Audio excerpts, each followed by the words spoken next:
నీ వల్ల నీ యుద్ధానికి బయలుదేరినటువంటి నీ అరాచక ర్యాలీ వల్ల 2 ప్రాణాలని బలికొన్నావు. కనీసం వాళ్ళ కుటుంబాలకు నువ్వేం చెప్తావో మరి వాళ్ళ ఒక్క మాట కూడా నీ నోటి నుంచి వచ్చినటువంటి సందర్భం దాని గురించి లేదు అని అడుగుతా ఉన్నాను. దానికి నువ్వేం చెప్తావు, వాళ్ళ కుటుంబాలకు ఏం చెప్తావు అని అడుగుతా ఉన్నాను. అలాగే నిన్న పాపం ఆయన ఒక ముసలి కన్నీరు కార్చారు కమ్మవారి గురించి. పాపం కొంతమంది కమ్మవారు తెలుగుదేశం పార్టీతో డిఫర్ అయి నిన్ను నమ్మి నీతో కలిసి ప్రయాణం చేద్దామని చెప్పేసి నీ దగ్గరికి వస్తే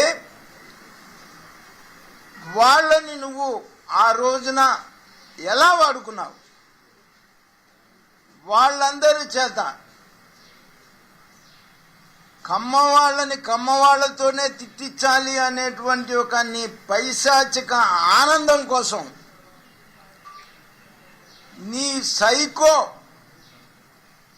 కళ్ళల్లో ఆనందం నింపటం కోసం నువ్విచ్చినటువంటి స్క్రిప్ట్ని చదివించి ఇవాళ వాళ్ళందరూ కూడా ఇబ్బందుల్లో పడటానికి కారణం ఆ శాపం నీది కాదా జగన్మోహన్ రెడ్డి అని నేను అడుగుతా ఉన్నా. పైగా అందరి పేర్లు చదివావు. నువ్వు చదివినటువంటి వాళ్ళందరూ పేర్లు కూడా ఎంత అప్రజాస్వామ్యంగా గౌరవప్రదమైనటువంటి శాసనసభని ఒక కౌరవ సభ చేసి, బూతుల సభ చేసి ప్రజాస్వామ్యాన్ని అపహాస్యం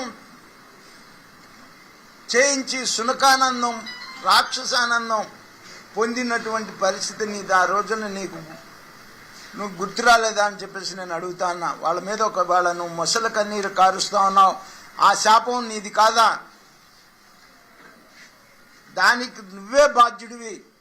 ఎవరు బాధ్యుడు, ఎవరు తప్పు, ఏం తప్పు అని అడుగుతున్నావు కదా.